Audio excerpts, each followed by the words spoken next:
त्यामुळे काय होतं की आपण किती सद्गुरु तत्वाने प्रेरित करायचा प्रयत्न केला, अनुभूतीत आणायचा प्रयत्न केला, तरी तो मान्यच करत नाही आणि स्वतःमध्ये विलीन व्हायचा प्रयत्न करत नाही.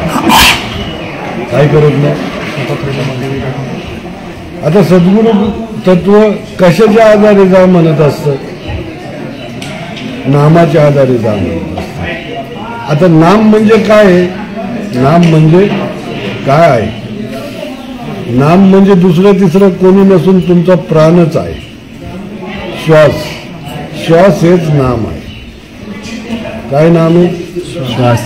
इतर नाव आहे, केशवायन महा, माधवायन महा, शिवायन महा, दत्तात्रयायन महा,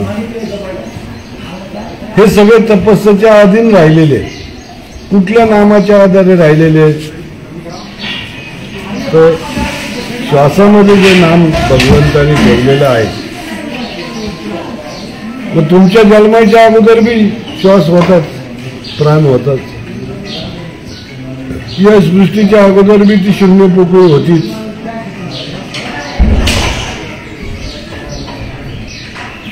जसं तुम्ही आम्ही शून्यात वागतोय, आपण कशात वागतोय? कसं वागतोय शून्यात? सांगता येईल का? नाही सांगता येत. बघा, एक पाऊल ठेवल्यानंतर दुसरं पाऊल आपलं शून्यात असतं. एक पाऊल ठेवलं, माणूस दोन पायांनी चालतो का एका पायाने चालतो?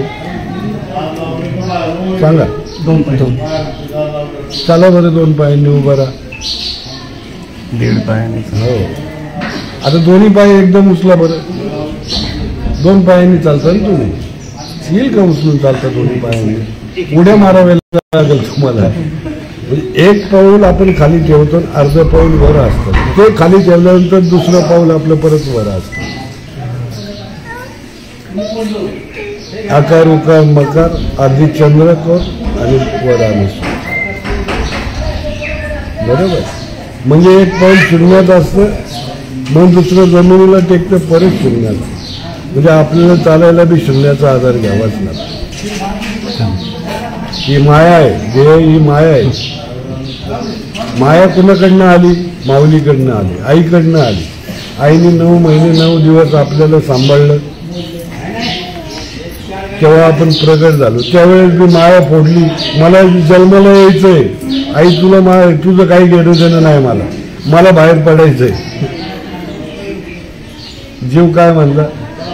बाहेर पडायचं. हा, म्हणजे तिथं बी काय शून्य तत्व, पोकळीचं साम्राज्य होतं तिथं. हा, आणि तिथं विस्तार केला भगवंताने तुमच्या जन्माचा.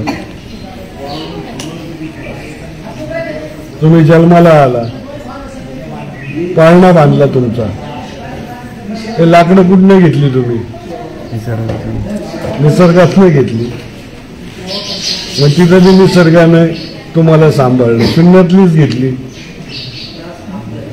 लग्नात मंडळी कशी करतात? लाकडाची करतात की कशी करतात? डोक्याला बांधतात. मंडळी माहिती आहे का? तिथं बी तुम्हाला निसर्गाने सांभाळलं. ते साक्षी तत्व करताना अग्नी घेतला, तो बी निसर्गातनंच घेतला.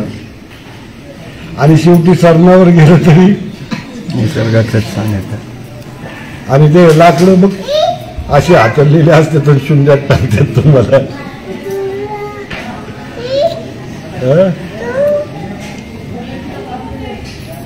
म्हणजे भगवंताने आपल्याला सांभाळलं, शून्य तत्वाने आपल्याला सांभाळलं. कशाने सांभाळलं? त्यांनी काय मागितलं? पगार. आता श्वास कुठनं बाहेरनं घेतोय का आतनं घेतोय? बाहेरूनच घेतो. बाहेरनंच घेतोय. आतला श्वास आपल्याला माहितीच नाही. जसं बाहेर एक प्राणशक्ती आहे, तशी तुमच्या अंतःकरणात एक प्राणशक्ती आहे. आता तुम्ही विसरला झोपेत स्वतःला, ती प्राणशक्ती ऑपरेट करायचं रात्रंदिवस काम कोणतरी करताय ना. झोपल्यानंतर तुम्ही स्वतःला विसरला, 8 तास गायब झाला झोपेत, स्वला विसरून गेला. त्यावेळेस ती प्राणशक्ती कुणीतरी जी चालवायची जी कार्य करते ती सत्ता म्हणजे भगवंत आपल्या अंतःकरणात दडलेला असलेला वास्तव तो भगवंत आहे, जो आपल्याला रात्रंदिवस सांभाळतो, प्राणशक्तीच्या आधारे तुम्हाला सांभाळतो. तुम्ही काही कसंही वागलं तरी तो म्हणत नाही मला कंटाळा आला मी 2 मिनिटं फिरून येतो. तुम्ही लबाड वागला मी जरा वैताग आला या देहाचा मला जरा बाहेर जाऊन येतो, असं कधीच भगवंत म्हणणार नाही. तो असं म्हणला तर तुमचा खेळ किती वेळ हा म्हणजे लगेच आपल्याला रामकृष्ण हरी सरनावर ठेवावं लागेल, कार्यक्रम करावा लागेल. आणि लय प्रेमाचा होता म्हणून 8 दिवस ठेवतं का कोण? लय प्रेमाचं आहे, ठेव 8 दिवस बाबा सांभाळून. त्याच्यातलं जी प्राणशक्ती पक्षी उडून गेला, आत्मरूप उडून गेलं, निघून गेलं. मग तुमचा किती वेळ ठेवतील तुम्हाला?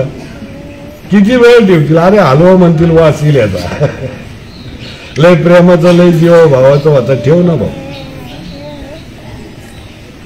म्हणजे जे खरं वास्तव आहे त्याला आपण आठवतच नाही. त्याची आठवण ठेवून सतत वागलो की अरे साक्षी तत्व तो आहे माझ्या, मला जगवणारा जागवणारा तो आहे आणि मला त्याला मान्य करून जगायचे. नाम घेणारे होण्यापेक्षा नामी व्हा, जगायला शिका, नाम जगायला शिका.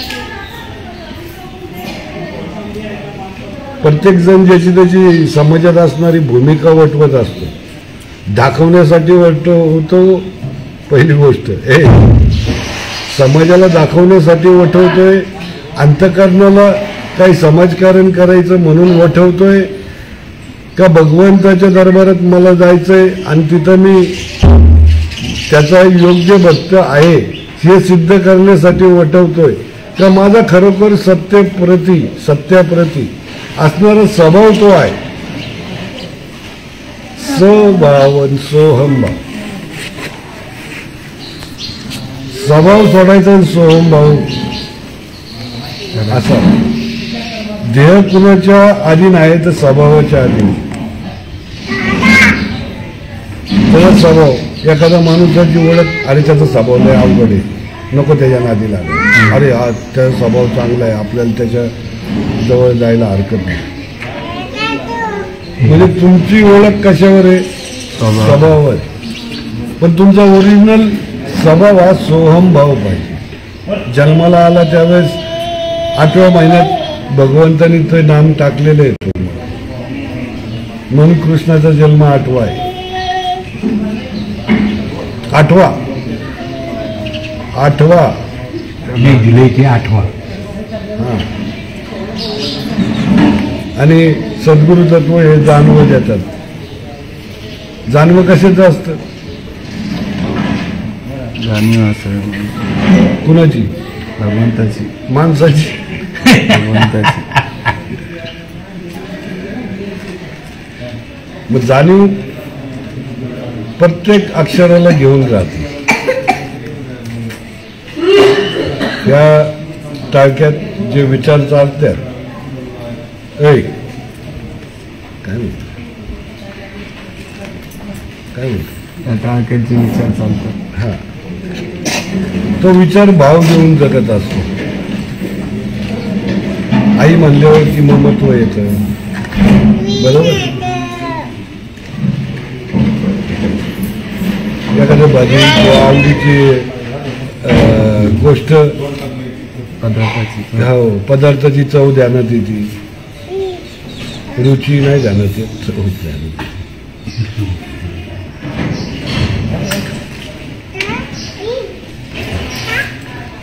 चव ध्यानात येते.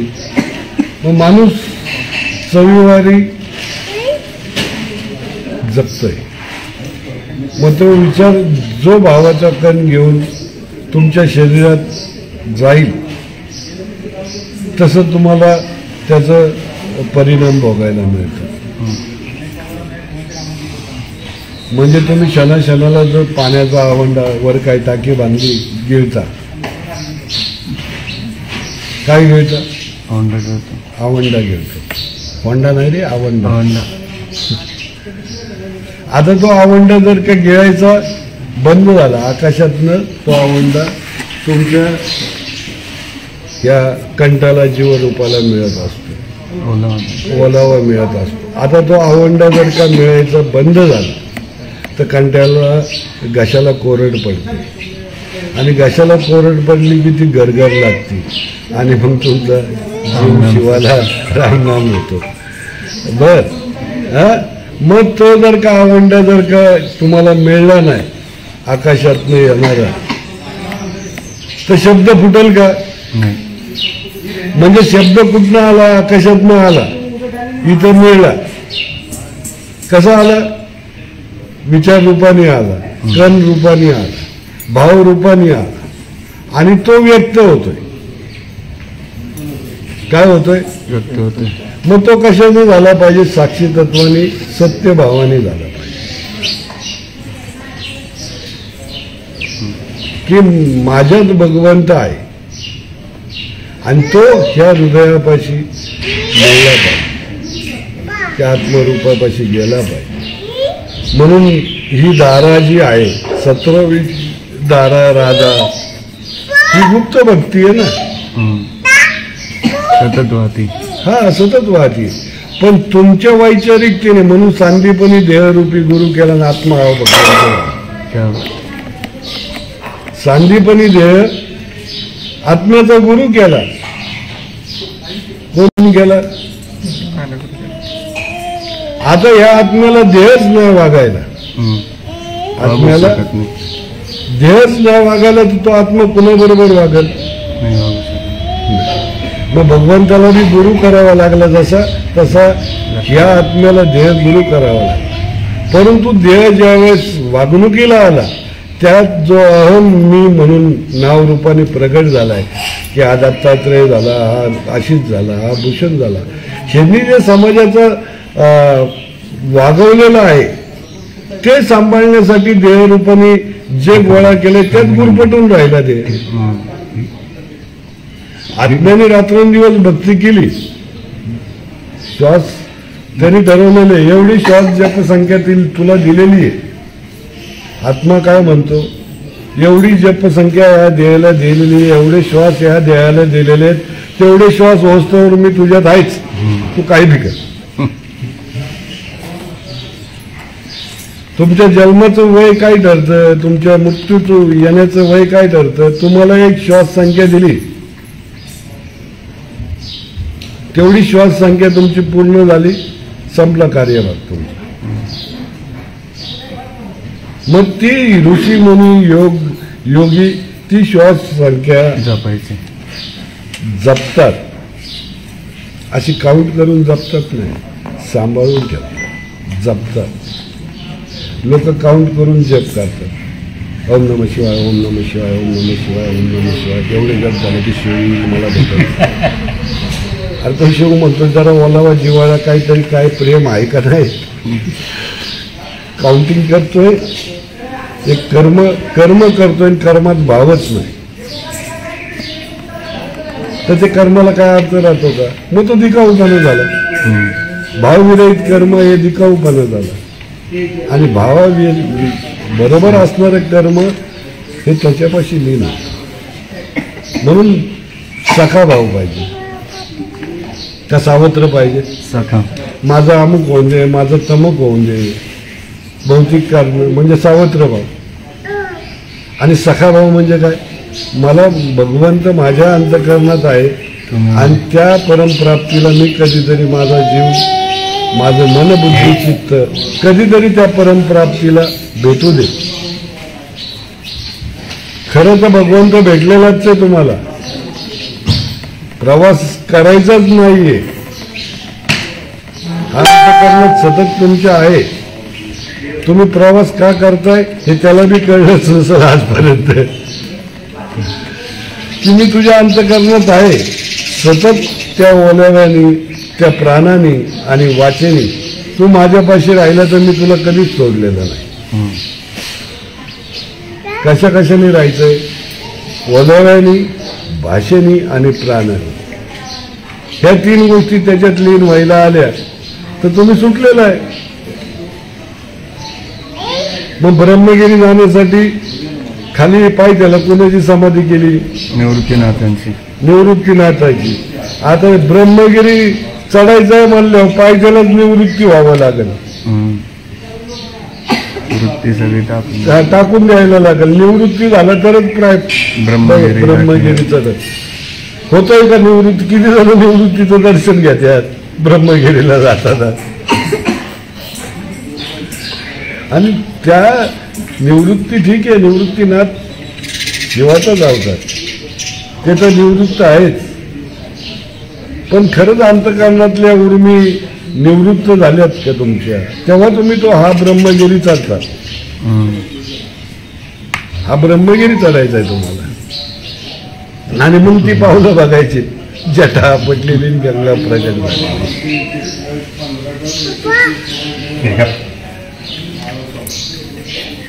आणि मग हे आपल्यातलं ज्ञान भगवंतानी ठेवलेलं आहे.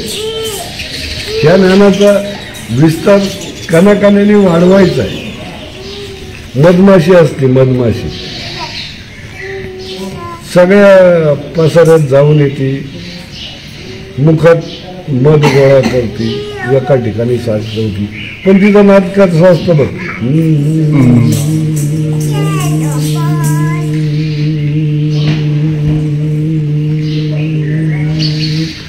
काय दिलंय?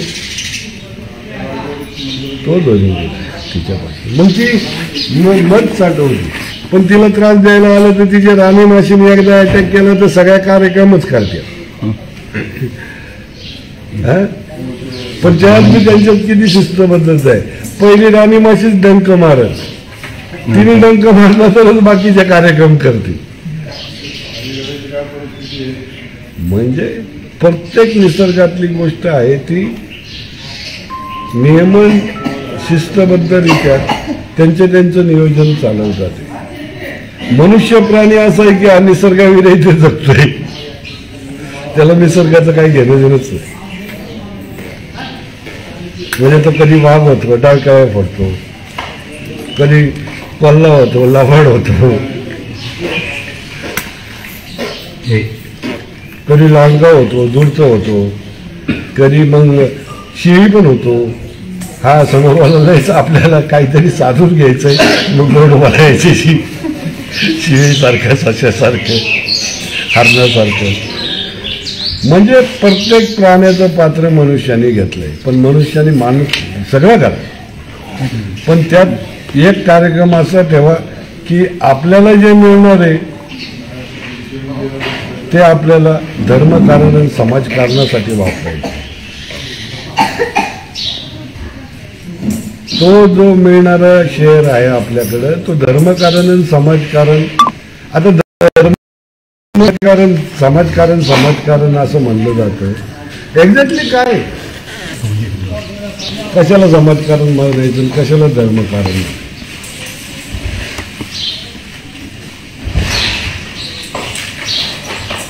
एक नियमित असणारी व्यवस्था, त्यातनं माणुसकीला धरून चालणारा कार्यक्रम. आता तीन मूलभूत गाजर: अन्न, वस्त्र, निवारा. आता निवारा आकाशाचं आहे, म्हणजे माणूस कसा जगू शकतो.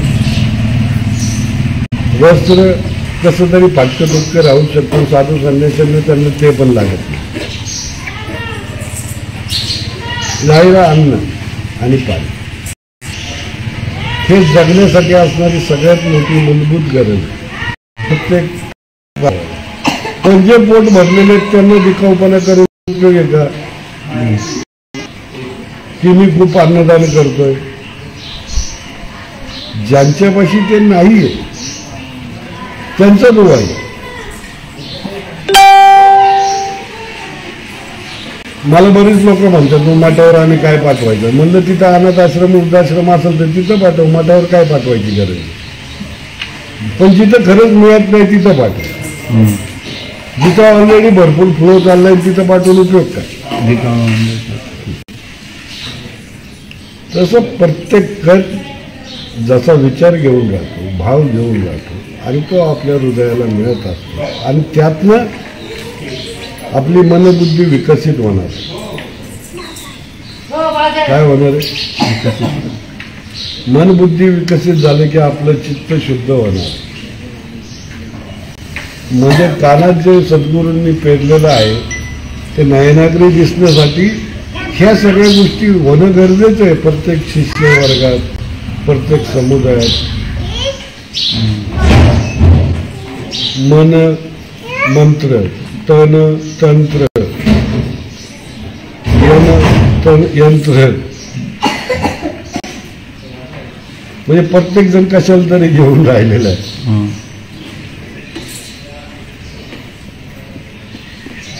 जिथं तनाकडनं काहीतरी कृतीतात्मक नेमून दिलेल्या नियमात्मक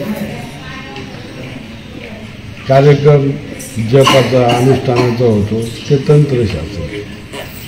मंत्र जे मनाला विकसित करतं, दोन्ही लहरींना सामावून घेतं आणि भगवंतापाशी जाण्यासाठी प्रेरित करतं, आशीर्वादारूपाने कार्यकारण करतं, ते मंत्रशास्त्र आहे. आणि यंत्र, या दोन्हींच्या मधला मार्ग यंत्र, की काहीतरी शुभचिन्ह काढून त्याच्यावरती काहीतरी अनुष्ठान करून ते आपल्याला कार्यकारण रूपाने यावं. आणि या तिघांच्या वरती ही नामसाधना. 18 शास्त्र, 6 शास्त्र, 18 पुराण, 4 वेद, किती झाले? 24 योग्य 28 विठोबा. मग वेदांनाही नाही कळलं असं. हा, अंतपार. हे 4 वेद, 1, 2, 3, 4. कुठले वेद आहेत 4? बघा ना, यांचं कार्यकारण बघितलं. ज्ञानाने असतंय, डोळ्यांनी ज्ञान घेतोय आपण, कानाने ऐकतोय तेव्हा डोळ्यासमोर ती वस्तू येते. हा श्वास सोप्या चाललाय, त्यासाठी चाललाय. आणि वाचन जे ज्ञान व्यक्त होणारे आणि स्वाभावी करणारे, कणाकणाने गिळणारे भावंडा, ते स्वाभावी होणारे, म्हणजे ते वाचनही चाललंय. 4 वेद इथंच चालू आहे. म्हणून पुत्र नसतं का असं?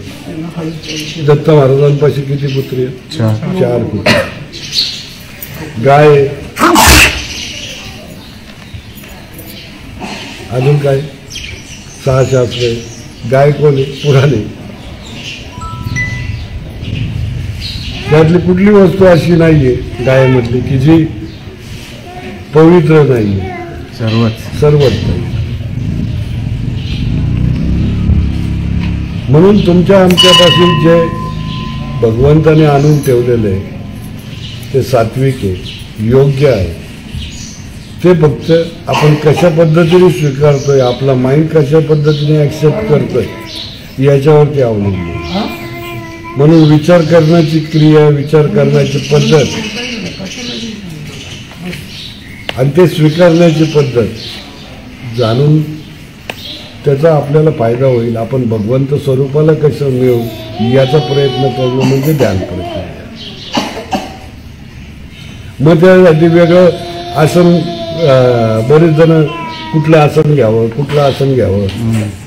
बऱ्याच वेळा यांनाही बोललोय, सगळ्यांनाच म्हणलं, अरे आसन घेण्यापेक्षा आसनं लय महत्वाचं आहे. त्याच्यापाशी आसनं लय महत्वाचं आहे. त्याच्यापाशी आहेच नाही मी, तर मग आसन घेऊन काय उपयोग? विचारांचा गोंधळ जर माझ्या थांबत नसेल, म्हणून प्राणात स ह सोडल्यानंतर, ह सोडल्यानंतर स घेतो. याच्यामध्ये जी गॅप आहे, यातनं शब्दाची एंट्री चाललेली आहे. म्हणून त्या स आणि ह सोडल्यानंतर त्या जागेवरती ध्यान लक्ष केंद्रित करून तो भगवंताचा काय आहे? विसावा आहे. काय? भगवंताचा विसावा आहे. त्या विसावाच्या ठिकाणी ध्यान लावा आणि त्या स्वरूपाला मिळायचा प्रयत्न करा. शब्दापासून बाजूला, विचारापासून बाजूला, मग त्या विसावाच्या ठिकाणी ध्यान लावा आणि त्या स्वरूपाला मिळायचं. मग विचार त्रास देतो, ते बोल त्रास देतोय, त्याच्यावर आमचा कंट्रोल नाही, त्याच्या कंट्रोलमध्ये जायचा प्रयत्नच करू नका. त्या विसावावरती ध्यान लावायचा प्रयत्न करा की ह सोडल्यानंतर आपला श्वास जिथं थांबतो 1 सेकंदाकरता, तो विसावा आहे, त्याच्यावर ध्यान केलं. मग ती गळती बरोबर तुमच्या सुषुम्ना मार्गे भगवंतापाशी जायला हळूहळू सुरुवात होईल आणि मग ती अनुभूती तुम्हाला कळेल की अरे किती सुंदर, याच्यापेक्षा काय सुख असू शकतं, याच्यापेक्षा काय समाधान असू शकतं, याच्यापेक्षा काय आनंद असू शकतो. आणि ते सतत गोळा करणं, साठवणं आणि कार्यकारणाला, सात्विक कार्यकारणाला हित काय असतं, या जीवाला सोडवणं, भगवंत मार्गी लावणं, त्याला स्वस्वरूपाचं दर्शन करणं, हे हित आहे. मग संतांनी त्यांच्या भाषेद्वारे, त्यांच्या ओव्यांद्वारे, त्यांच्या अनुभवाद्वारे समाजाचं हितच साध्य केलं. परोपकार काय तर एखाद्या जीवाला त्या भगवंताप्रती पोहोचवणं.